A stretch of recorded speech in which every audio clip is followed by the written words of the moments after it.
आप देख रहे हैं न्यूज़ सैर इंडिया और मैं हूं अरफाज अहमद डैंग। आज की खास मुलाकात में हमारे साथ मौजूद है सोशल एक्टिविस्ट जावेद बाली जी, जो कि डिस्ट्रिक्ट रामबन की डेवलपमेंट की ग्राउंड लेवल की रिपोर्ट्स जो हैं वो आप तक पहुंचाने की एक कोशिश करेंगे। सर, स्वागत है आपका न्यूज़ सैर इंडिया में। थैंक यू सर, बहुत बहुत शुक्रिया।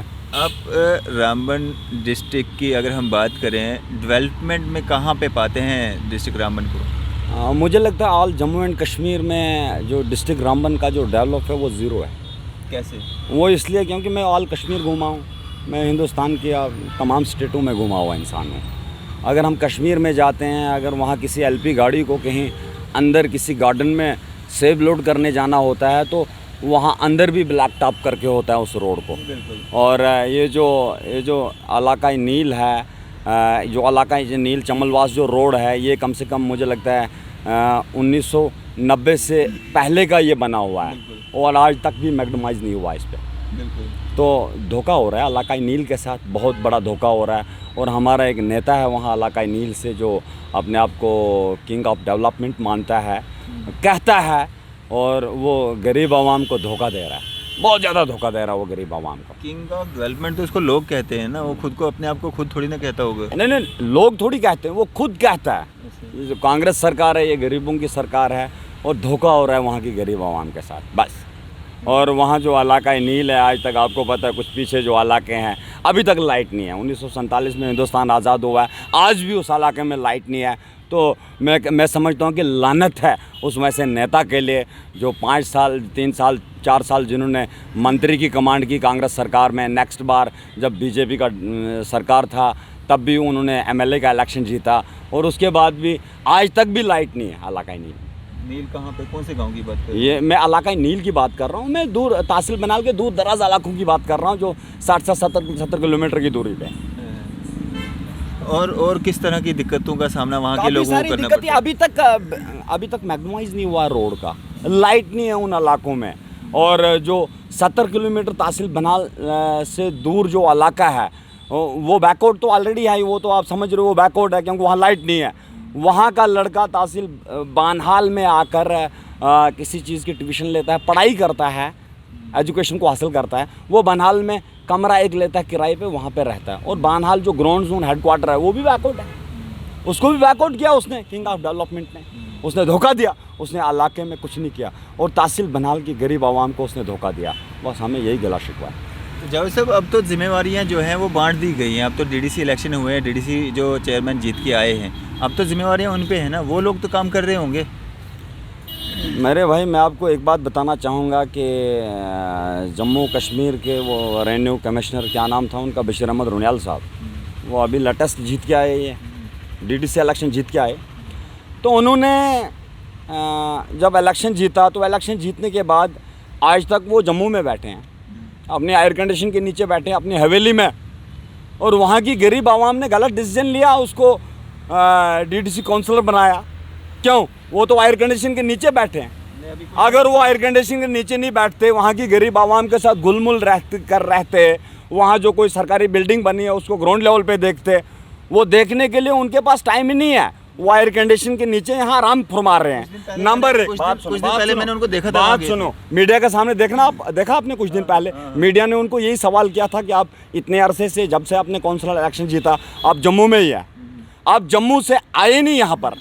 और जो सरकारी एक बिल्डिंग बनी थी वहाँ वो चेक वेक करनी थी, वहाँ उसको कहाँ वो डैमेज हुई थी, क्या हुआ था। तो शरीमान तो यहाँ पे एयर कंडीशन के नीचे बैठे थे। ये तो गरीब आवाम की गलती है। अगर किसी गरीब माँ बाप का बेटा अगर काउंसलर बना होता, वो तो ग्राउंड लेवल पे होता, वो वहाँ होता, वो चेक करता। मनाया कमिश्नर को पैसों के दम से, उसने तो एयर कंडीशन के नीचे रहना ही है। गरीब आवाम की गलती है। मैं गरीब आवाम के सामने मैं हाथ जोड़ना चाहूँगा कि ऐसी गलती ना करें। लेकिन सवाल तो मीडिया कर्मी ने उनसे किया था, लेकिन जितने जो कमेंट्स उनके आए थे वो सारे उनके फेवर में थे। वो कौन थे? सर, फेवर में थे, आपको पता है जम्मू कश्मीर का कमिश्नर रिटायर का कमेंट लिखने वाले गरीब आदमी जो उसके पास मोबाइल फ़ोन ही नहीं है। आम जो पैसे वाले लोग हैं, फ़ोन तो इंटरनेट तो वही इस्तेमाल करते हैं। जो गरीब आदमी उनके पास वो इंटरनेट वाला फ़ोन ही नहीं है, तो आप कौन से कमेंट देखोगे? आप जब ग्राउंड लेवल पे देखोगे ना, आपको वहाँ पता लगेगा गरीबी कितनी है। और जो अमीर लोग हैं उनके पास फ़ोन है, जो गरीब है उनके पास बड़े फ़ोन है ही नहीं। कमिट तो आप वही देखोगे मीडिया वाले। चलें, ये तो बात हुई मतलब एक ब्लॉक की। अगर हम दूसरे ब्लॉक की, रामसू ब्लॉक की बात करें, वहाँ पे तो कम से कम डेवलपमेंट देखने को मिल रही होगी। मैं रामसूल की बात करूंगा अगर सर, ब्लॉक रामसूल की, हमारा वहाँ एक काउंसलर है बशीर अहमद नाइक। पिछले 25 साल से उन्होंने नील का झोला लेके वो नील का काम करते आ रहे हैं। बिल्कुल, बहुत मेहनत। मैं गलत तो नहीं बोल रहा, कर रहा है वो, लेकिन इस वक्त जितनी वो गुलामी उसकी कर रहा है किंग ऑफ डेवलपमेंट की, ये सबसे बड़ा धोखा है इलाकाई नील के लिए। वो तो नेता है, नेता है ना उनके, अब उनको तो करनी पड़ेगी। नील फिर 50 साल के लिए पीछे है। वो क्यों? मैं इसका जवाब दूंगा ना आपको। वो इसलिए क्योंकि इस किंग ऑफ डेवलपमेंट की गुलामी करने की ज़रूरत नहीं है। ये अपनी जगह पर रहे। इसके पापा ने कोई इसको हर 5 साल के बाद एमएलए बनने का पाटो ऑर्डर नहीं निकाल रखा है।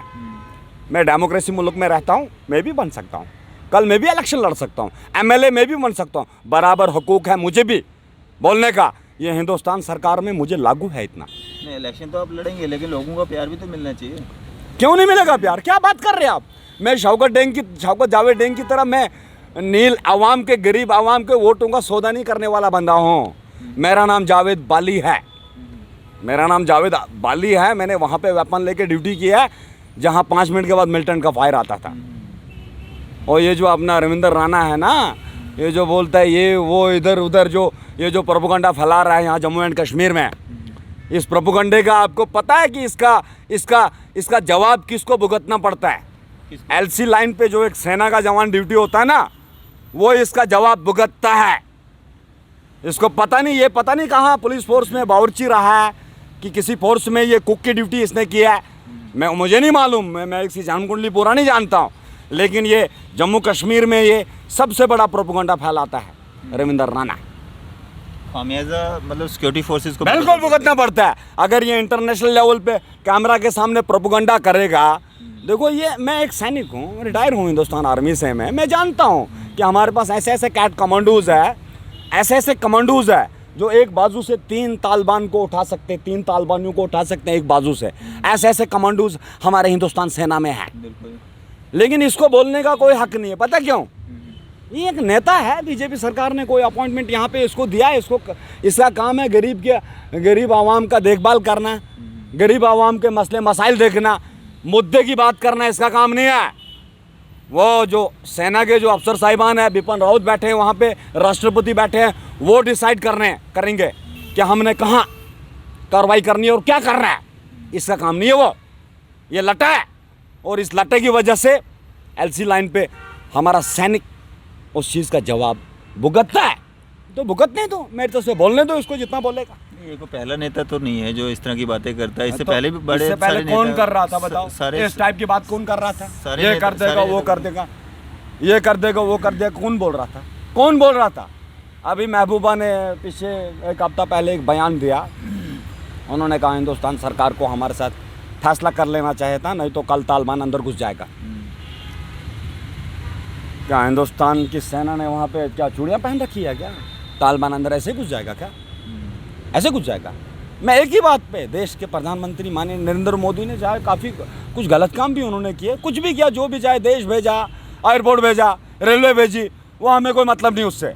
लेकिन उन्होंने सबसे अच्छा काम यहाँ जम्मू कश्मीर में एक ही किया। वो कौन सा किया?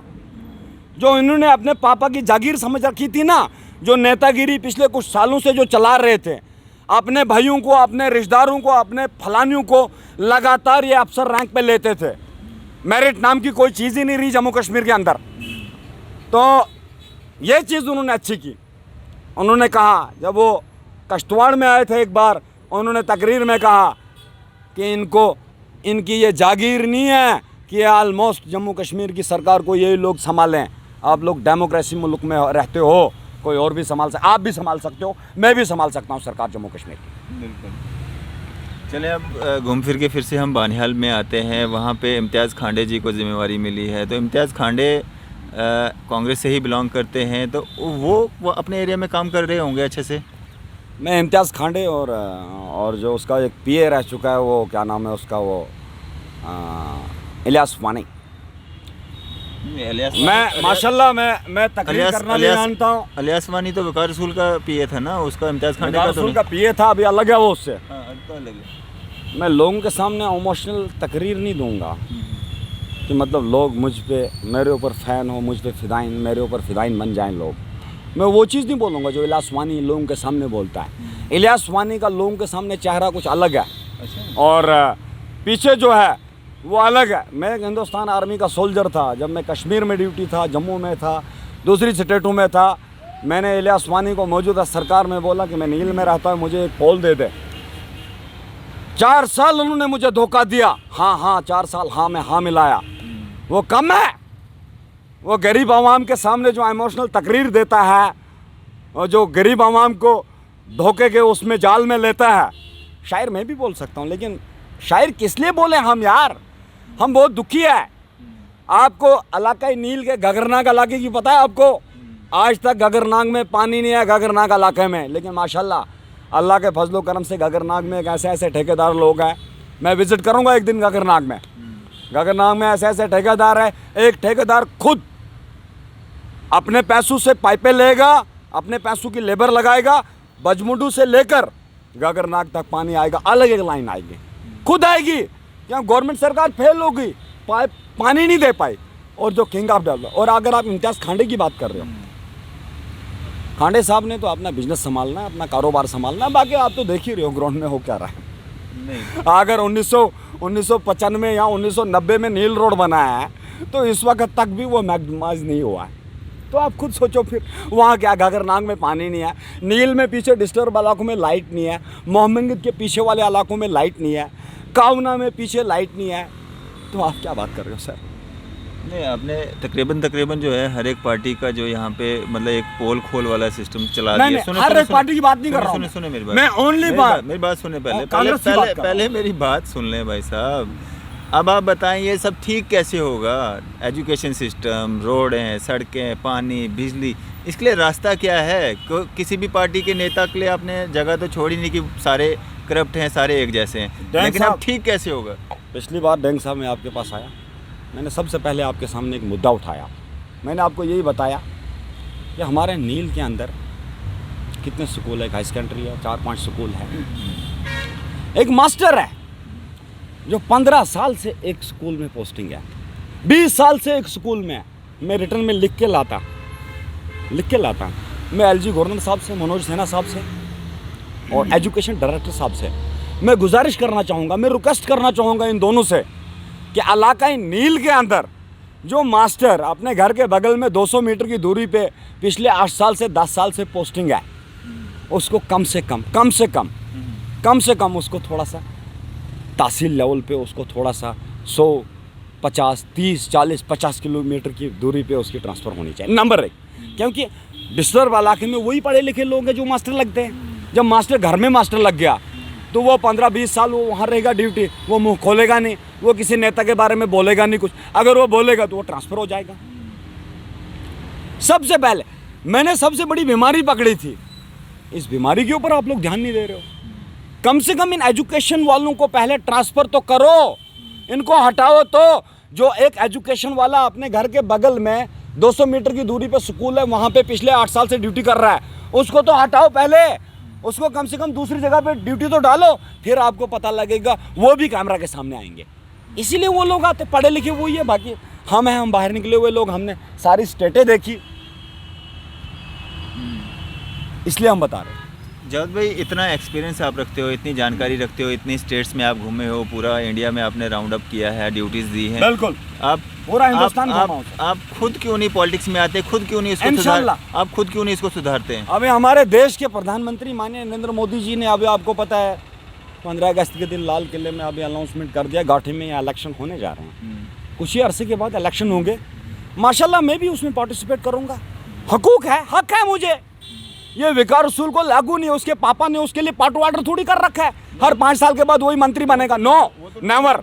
मुझे भी लागू है, जब एक पेप्सी डिस्ट्रीब्यूटर बन सकता है एमएलए, तो मैं तो एक हिंदुस्तान आर्मी का सैनिक हूँ यार, क्यों नहीं बन सकता हूँ? मैं बन सकता हूँ, इलेक्शन लड़ सकते हैं, बाकी लोगों की मर्जी है, वो किसको जिताते हैं? गरीब आवाम, तहसील बनाल की गरीब आवाम 100% इंशाल्लाह इस बाली को जिताएगी। ये चैलेंज है, मैं झूठ नहीं बोलता हूँ, मैं झूठ नहीं बोलता हूँ। मुझे पिछली बार 50 लोगों ने फ़ोन किया कि एजुकेशन तबके के ऊपर मुद्दा उठाओ, बोला हम आपको लिस्ट भेजेंगे। मैंने कहा मैं एक बार फिर जाऊँगा, मीडिया के सामने बोलूँगा, उसके बाद लिस्ट लेके मैं एजुकेशन डायरेक्टर के पास जाऊँगा, मैं हमारे जम्मू कश्मीर के लेफ्टिनेंट गवर्नर मनोज सिन्हा साहब के पास जाऊँगा और मैं यही चाहूँगा कि हमारे जम्मू कश्मीर में ऐसे ही गवर्नर की हुकूमत रहे, एमएलए ना बने यहाँ पर, क्योंकि ये अपने बजट भरते हैं, अपना खजाना भरते हैं, अपने रिश्तेदारों को बनाते हैं, अपने ठेकेदारों को बनाते हैं, गरीब मारा जा रहा है। चलें, शुक्रिया हमारे साथ बातचीत करने के लिए, अपना कीमती समय देने के लिए। Thank you sir. तो ये थे हमारे साथ जावेद वाली जी, जो कि एक सोशल एक्टिविस्ट हैं और आर्मी से रिटायर्ड हैं, और काफ़ी गुस्सा भी है इनके मन में कि डेवलपमेंट के मामले में अगर बात की जाए क्यों हमारी स्टेट या हमारा डिस्ट्रिक्ट जो है वो पीछे है। फ़िलहाल इसी तरह की खबरें देखने के लिए आप देखते रहिए न्यूज़ 7 इंडिया। मैं अरफाज अहमद, कैमरामैन शाहनवाज के साथ।